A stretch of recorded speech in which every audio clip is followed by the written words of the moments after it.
วัสดีครับผมแอลจาก Channel Mr. L ครับผมคลิปนี้ครับมาพูดถึงประเด็นร้อนในโลก RX กันตอนนี้เลยครับที่หลังจากแพท130เข้ามาปุ๊บเนี่ยเราไปตีบอสครับรู้สึกว่าดาเมจหายไปเยอะมากแต่ละตัวเนี่ยเหมือนจะหายไม่เท่ากันด้วยตกลงมันเกิดอะไรขึ้นครับผมอาชีพเราโดนเนิร์ฟเหรอมีการปรับสมดุลอะไรเข้ามาหรือเปล่าหรือว่ามันเป็นที่เป้าที่เราไปตีกันแน่คลิปในวันนี้ครับน่าจะมีคำตอบให้กับเพื่อนๆทุกๆคนครับผมอย่างที่เพื่อนๆเห็นอยู่ตรงหน้านี้เลยครับตรงนี้เนี่ยเป็นตารางในส่วนของรายชื่อ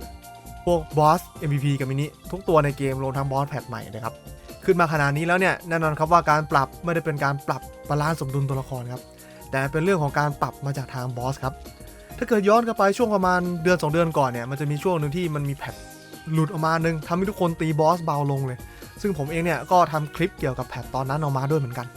นว่ามันเกิดอะไรขึ้นครับซึ่งข้อมูลบอสที่ผมแกะตอนนั้นก็ต้องบอกตรงๆนะครับว่ามาเทียบกับตอนนี้ก็ออกมาไม่เหมือนกันซะแล้วครับเกมเปลี่ยนไปเล็กน้อยละแล้วล่าสุดเนี่ยมันเป็นยังไงครับล่าสุดการปรับครั้งนี้ครับมันมีการปรับแค่มินิเท่านั้นครับ MVP เนี่ยมีการเพิ่มสเตตัสขึ้นมาเหมือนกันกับแพทที่แล้วแต่ว่าผมมองว่ามันเป็นเรทปกติที่จะเพิ่มขึ้นอยู่แล้วแบบที่ก่อนที่จะมีการบาลานซ์บอสแบบใหม่ครับก็ถ้าถามผมคิดว่ามันเป็นบั๊ก MVP น่าจะยังไม่อัพเข้ามา reduction ของมันเนี่ยน้อยกว่าตอนที่ผมเทสก่อนหน้านี้มากแล้วเป็นไปได้ว่ามันจะอัพตามเข้ามาด้วยนะครับและคิดว่าทางตอนเนี้ยผู้พัฒนาเกมน่าจะยังไม่รู้ตัวหรือเปล่าคิดว่าไม่เร็วก็ช้าครับน่าจะอัพเข้ามาด้วยแล้วก็ไม่น่าจะห่างจากมินิมากแล้วตอนนี้มินิมันถึงขนาดไหนครับผมเท่าที่ผมไปแกะดีเฟนซ์มันมากับค่า reduction นะครับตารางมินิที่เพื่อนๆเห็นอยู่ตรงนี้นะครับผมใช้วิธีการแกะโดยการใช้ไนฟ์เผาเป็นหลักไอพวกมินิครึ่งบนเนี่ยครับผมรวมทั้ง MVP ด้วยผมใช้ตัวละครผมเองแล้วถ้าเกิดว่าเพื่อนๆคนไหนเนี่ยทราบนะครับปกติผมไม่ค่อยล่าบอสแล้วหลังๆพวกบอสเซียนบนผมจะไม่มีครับก็ได้เอื้อเฟื้อตัวละครมาจากคุณเปาแล้วก็คุณบีครับผมก็ขอขอบคุณคุณเปาแล้วก็คุณบีครั้งนึงด้วยนะครับถ้าเกิดไม่ได้มาช่วยเนี่ยอาการหนักแน่ๆเลยนะครับผมก็เอาตัวละครเขาที่สามารถสวิตช์เป็นไนท์เผาได้เหมือนกันเนี่ยมาแกะเพิ่มเติมตรงนี้ออกมาแล้วครับก็รวมเป็นข้อมูลทั้งตารางตรงนี้เลยตารางตรงนี้เนี่ยจะเป็นข้อมูลของทางฝั่งกายภาพนะครับทางเดฟและ reduction ที่ผมคิดว่าของทางเวทเนี่ยไม่น่าจะหนีจากกายภาพตรงนี้เท่าไหร่พอจะแบบมอค่าเฉลี่ยไปใช้ได้แต่ทั้งนั้นทั้งนี้ครับผมคิดว่าคืองานผมมันยังไม่จบเดี๋ยวผมต้องไปแกะของฝั่ง MVP เพราะตอนนี้มันยังไม่อัปเดตเข้ามาแล้วถ้าเกิดผมสามารถใช้ตัวละครของผมเองได้นะครับผมสามารถทำได้ไวกว่าเพราะว่ามันมีเงื่อนไขอะไรหลายๆอย่างเหมือนกันที่จะต้องมีในการแกะตรงนี้ออกมานะครับถ้าเกิดเพื่อนๆคนไหนสะดวกจะให้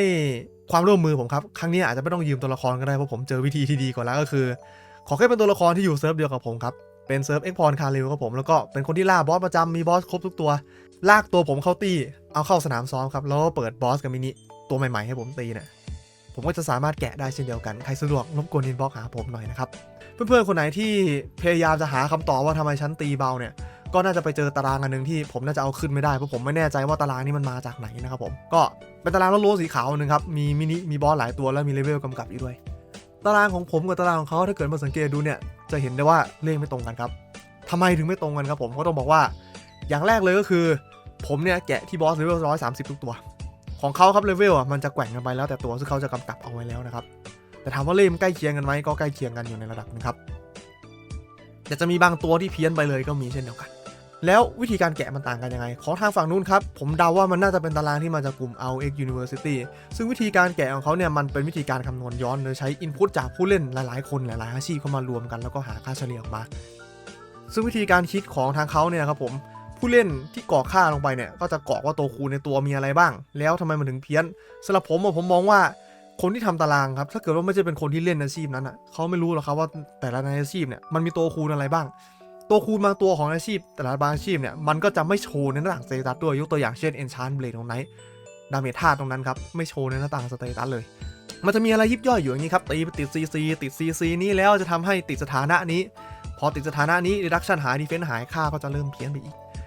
การโจมตีบางอย่างมีสกิลจากอาวุธเงาที่ลดค่า Final Reduction ศัตรูอะไรแบบเนี้ยหรือว่า Damage Reduction ศัตรูตามสายอะไรแบบเนี้ยตรงนี้เนี่ยก็จะทำให้ค่าเพี้ยนไปอีกเช่นเดียวกันครับค่าตรงนั้นมันก็เลยออกมาไม่ตรงกับผมซึ่งผมเนี่ยเป็นคนแกะเองคนเดียวทั้งหมดผมก็เลยรู้ว่าคอนดิชันที่ผมแกะเนี่ยมันมีอะไรบ้า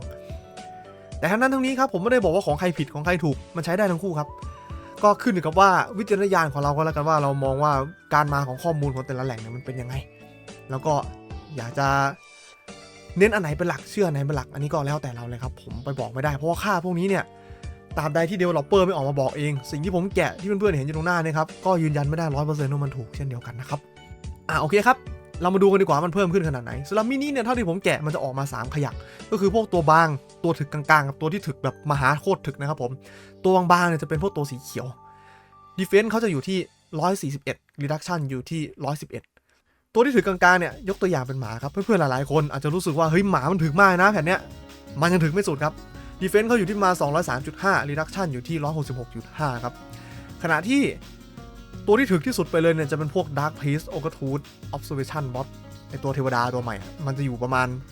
265 Reduction 222ครับผมซึ่งหนึ่งในนั้นก็จะเป็นเจ้ากระต่ายนะครับประดับวิทย์หนึ่งเดียวในเกมที่ราคาสุดแพงแต่ทั้งนั้นทั้งนี้เนี่ยมินิเท่าที่ปรับมาครับผู้เล่นหลายๆคนที่ไปตีสัมผัสได้เหมือนกันว่ามันถึกขึ้นจริงแต่มันตีเบาลงด้วยแล้วก็ติด CC ยากขึ้นด้วยนะครับซึ่งการปรับมาแบบนี้เนี่ยมันก็จะเอื้อให้กับอาชีพที่ปกติตัวบางยืนยากแต่ทำดาเมจได้ดีอาชีพนั้นแหละให้มันเล่นได้ง่ายขึ้นอีกครับแล้วไออาชีพนั้นที่ว่าระบุชื่อไปเลยดีกว่ามองปาบอลเนี่ยมองปาบอลนะครับที่ผมเคยวิเคราะห์ว่าแพทที่แล้วถ้าเกิดว่ามันปรับบอสมาเป็นแบบนั้นคือลดดีเฟนส์ลงเพิ่มรีดักชั่นขึ้นอ่ะมันจะโดนลดดาเมจเยอะกว่าชาวบ้านแต่พอออกมาจริงเป็นยังไงครับเพื่อนๆดูดีเฟนส์บอสเลยครับดีเฟนส์เยอะกว่าเดิมอีกเยอะขึ้นมาขนาดนี้เนี่ยก็แน่นอนครับอธิบายไปแล้วเนาะดีเฟนส์เยอะขึ้นดีเฟนส์ดิบก็ต้องเยอะขึ้นดีเฟนส์ดิบเยอะขึ้นปาบอลมันก็จะปาแรงขึ้นมันก็จะกลายเป็นว่ายิ่งดีเฟนส์ดิบตรงนี้เยอะขึ้นเท่าไหร่ครับชูล่าปาบอลจะยิ่งทำดาเมจฉีกกว่าอาชีพอื่นออกไปอีกเท่านั้น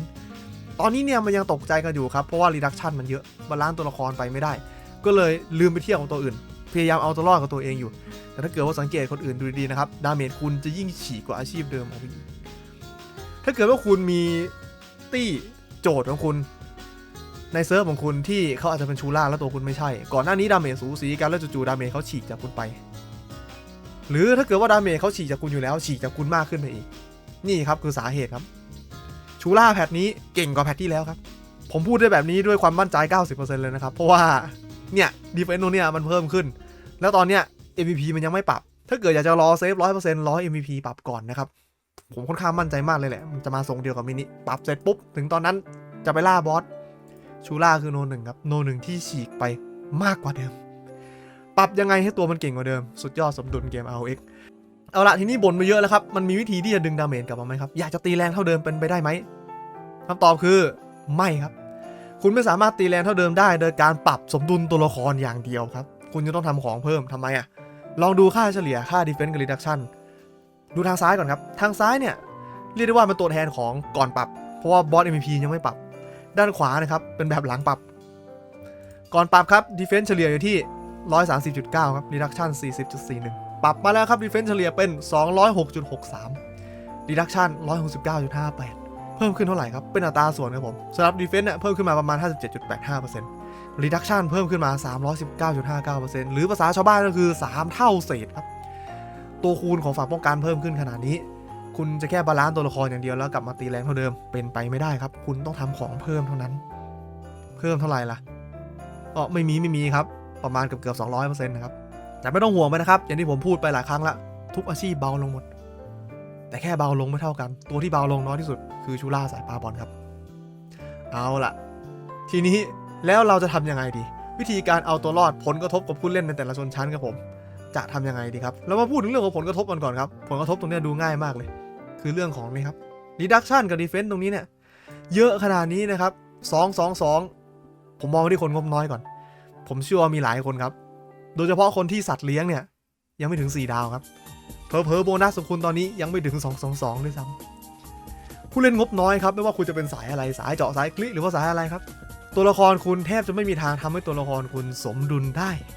ถ้าเกิดไม่มีตัวช่วยครับย้ำว่าถ้าเกิดไม่มีตัวช่วยนะครับเวลาคุณไปล่าบอสในอนาคตเลยตึงมากครับผลกระทบของคุณหนักที่สุดในทุกชนชั้นผู้เล่นงบกลางครับผมคุณยังพอทำตัวละครกลับมาให้สมดุลได้แต่ปัจจัยสำคัญก็คือออฟกิฟเฟนครับออฟโบนัสเมืองกิฟเฟนถ้าเกิดว่าใครลังเลที่จะทำอยู่ตอนนี้เนี่ยซิกแซกไปทำออฟเจาะออฟอะไรอย่างอื่นอยู่นะครับถึงเวลาที่คุณต้องทำแล้วล่ะ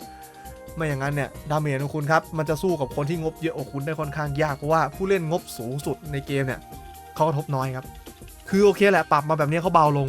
งแน่นอนครับแต่มันยังอยู่ในช่วงที่เขาสามารถรีบาลานซ์ตัวละครตัวเองได้อยู่เพราะว่าตัวคูณเขาเยอะยังทำตัวละครให้สมดุลได้อยู่โดยที่ไม่ต้องทำอะไรเพิ่มขณะที่คนงบกลางเนี่ยแล้วยังไม่มีออฟกิฟคุณต้องทำออฟกิฟเพิ่มคนงบน้อยเนี่ยคือต้องหาตัวช่วยอย่างอื่นเพิ่มนะครับตึงมากเลยครับกลายเป็นว่าปรับมายังไงไม่รู้แหละให้คนเติมน้อยกระทบเยอะที่สุดก็สมควรกับเป็น ROX ดีครับ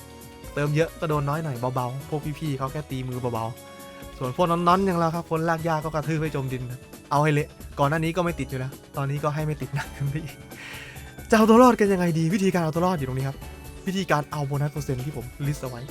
ตามราคาตามสีนะครับเริ่มจากฟรีและดีและถูกที่สุดที่ทุกคนควรจะทำก่อนไม่ว่าคุณจะเป็นคนงบอะไรก็ตามครับเน้นเด่นๆอยู่ตรงนี้เลยหาบัตรแดนเข้าตีครับบัฟบัตรแดนเอสโนเคออนเนี่ยเพิ่มค่าดาเมจโบนัสให้โดยพื้นฐานสกิลถ้าเกิดว่าเต็มเลเวล10นะครับผม 70% ครับ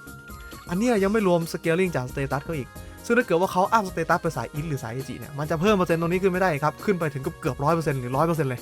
100% ตรงนี้นะครับแทบจะชดเชยในส่วนของ reduction ของบอสที่เพิ่มขึ้นได้มาระดับหนึ่งเลยครับถ้าเกิดว่าเป็นตัวที่ถึกน้อยเนี่ยชดเชยได้เลยตัวถึกกลางๆเนี่ยเราดันโบขึ้นอีกแค่ประมาณสัก30 กว่า%นะครับก็เรียกได้ว่าแทบจะกลับมาตีเท่ากับแพทเก่าได้ละโดยที่ตอนนี้ครับก็เรียกได้ว่าคุณตีบอสแพทเก่าแบบไม่มีบาดแดนยังไงถ้าคุณมีบาดแดนในแพทนี้เนี่ยคุณจะทำดาเมจได้ประมาณเดิมเบากว่าเดิมนิดนึงครับแต่ว่าบางตัวที่มันแบบถึกมากๆเงี้ยบาดแดนมันก็ช่วยไม่พอใช่ไหมครับมันก็ต้องมีทางเลือกอื่นในการดันขึ้นไปอีกครับถ้าเกิดว่าคุณเป็นสายคีบอกเลยว่าตึงเพราะสายคีคนงบน้อยเนี่ยคุณไม่มีประดับครับที่มันให้ค่าโบกับค่าคริติคอลเรทไปพร้อมๆกันได้พวกออฟของคุณเนี่ยมันก็ไปทำออฟคลิเหมือนกับที่พวกสายเจาะเขาทำออฟเจาะไม่ได้ครับตึงมากครับเรียกได้ว่าแทบจะปิดประตูล่าบอสไปเลยสำหรับพวกสายเจาะเนี่ยก็คือใช้วิธีการสลับการ์ดได้แล้วก็สลับประดับครับไม่ว่าจะเป็นทาริสหรือประดับเล็กอาจจะไปหาต้มหูปูมาใส่ทาริสใครที่ยังไม่ใช้110อยู่ไปหา110ขาวมาใส่ซะนะครับดันโบตัวเองเพิ่มขึ้นครับแล้วก็ทางเลือกของทุกสายที่เป็นคนงบน้อยครับก็นั่นนะครับว่าดันอาวุธเงาเพิ่มหรือว่าทำสัตว์เพิ่มซึ่งสัตว์ตรงนี้นะครับก็ค่อนข้างที่จะ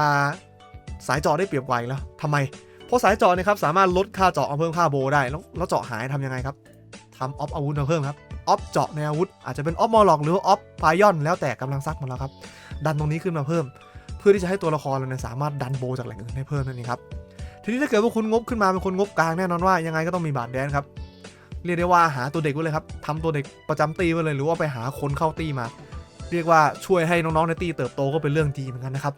ทำออฟโบมันกิฟครับตรงนี้มันจะช่วยทำให้ตัวละครคุณเนี่ยดันโบนัสขึ้นมามากพอทำสมดุลได้เวลาไปตีพวกตัวถึกมากๆครับแต่ทางนั้นทั้งนี้ก็ต้องดูว่าคุณเน้นของที่จะได้จากตัวถึกๆพวกนี้หรือเปล่าซึ่งผมมองว่าของมันดีอยู่นะโดยเฉพาะ2ตัวบอสใหม่เนี่ยนะครับค่อนข้างที่จะคุ้มในการทำระดับหนึ่งเลยทาริสตอนนี้ทาริสทองมีทาริสที่เป็น110เวอร์ชันสีทองแล้วไปหามาใส่ครับช่วยดันโบได้เยอะมากทำสัตว์เพิ่มทำเงาเพิ่มตามกำลังทรัพย์ครับถ้าเกิดว่าเงาเราไม่ได้แพงมากเนี่ยดันขึ้นไปนะครับเงา7เงา8เนี่ยช่วยได้เยอะมากนะแล้วถ้าเกิดใครใจถึงครับเพิ่มแคปตีบวกครับอันนี้อยู่ที่สกิลส่วนตัวแต่ละคนแล้วแหละว่าคุณถึงขนาดไหนนะครับอันนี้มีความเสี่ยงค่อนข้างสูงใช้วิจารณญาณในการตัดสินใจนะครับผมแล้วก็ผู้เล่นระดับที่เติมเยอะอย่างที่ผมบอกไปกระทบน้อยที่สุดครับเพราะว่าสเตตัสเขายังทำสมดุลบาลานซ์กลับมาได้โดยที่ยังไม่ต้องทำของเพิ่มนั่นเองก็เรียกได้ว่ากระทบกันทุกหย่อมย่ายิ่งเติมน้อยยิ่งโดนมากแล้วก็อันนี้ครับเป็นเหตุผลที่หลังๆเนี่ยผมแทบจะไม่ได้ล่าบอลแล้วนะครับก็บอกตรงๆเลยว่าพอคนมันอยู่ตัวเลขเยอะๆครับบางทีมันเห็นตัวเลขก่อนที่จะเริ่มทำตัวขึ้นมาเนี่ยรู้แล้วแหละว่ามันเป็นยังไงมันก็หมดไฟก็ท้อครับก็ไม่รู้ว่าจะมีเพื่อนๆคนไหนท้อตามผมหรือเปล่าท้ายคลิปนี้นะครับก็ขอกล่าวขอบคุณเพื่อนๆที่เอื้อเฟื้อตัวละครมาให้นะครับที่ให้ผมมาทดสอบครั้งนี้เนาะก็จะมีคุณบีกับคุณเปานะครับผมที่ให้ตัวไนท์มาให้ผมเทสนะครับก็แกะออกมาได้ค่อนข้างที่จะใกล้เคียงกับตัวละครผมเลยครับแต่ว่าด้วยความที่บอส MVP เนี่ยมันยังไม่อัพเดี๋ยวน่าจะต้องกลับไปแกะอีกรอบนึงครับผมรู้สึกว่าถ้าผมใช้ตัวละครผมในการแกะได้มันจะเพิ่มความเร็วในการแกะขึ้นเยอะเลยถ้าเกิดว่าใครสะดวกครับผมอยากจะขอยืมตัวละครเพื่อนๆที่อยู่ในเซิร์ฟเดียวกันครับเป็นเซิร์ฟคาริวเอ็กพอร์ตเนาะก็ยืมมาเปิดให้ผมหน่อยแล้วก็ลากผมเข้าสนามซ้อมไปตีพวกตัวบอสตัวใหม่ๆครับเพราะผมสารภาพว่าผมคงไม่ไปล่าบอสหลังเกมเนี่ยเห็นแบบนี้แล้วท้อแท้ครับบอกตรงๆท้อแท้ครับแล้วก็ท้ายคลิปนิดนึงครับอาจจะมีหลายๆคนสงสัยว่าเฮ้ยแล้วการ์ดแพทใหม่ที่เป็นการ์ดดาเมจถ้า 20% เรายังจะใช้ได้อยู่หรือเปล่าใช้ได้อยู่นะครับคุณยังใช้ได้อยู่นะถ้าเกิดว่าเวลาไปล่าบอสเนี่ยมีบาดแดนในตีนะครับแต่ทั้งนั้นทั้งเนี้ยไปคำนวณมาดีๆนะครับว่าโอเคมีบาดแดนแล้วเนี่ยคิดออกมาแล้วเนี่ยโบนัสเราอยู่ที่เท่าไหร่ถอดการ์ดโบนัสในหัวอลัมค่าของเราเนี่ยไปใส่การ์ดธาตุได้กี่ใบน่าจะไม่ได้ทุกใบในหัวแล้วนะครับเต็มที่อาจจะประมาณใบ2ใบลองมาคำนวณกันดีๆก็แล้วกันครับผมสุดท้ายนะครับเพื่อนๆแต่ละคนมีความเห็นยังไงก็คอมเมนต์มาคุยกันได้นะครับแล้วถ้าเกิดว่าถูกใจคลิปนี้ครับอย่าลืมกดไลค์กดติดตามช่องของ Mr. L ไว้เป็นกำลังใจให้กันด้วยล่ะแล้วไว้เจอกันใหม่ในคลิปหน้าครับสำหรับวันนี้สวัสดีครับ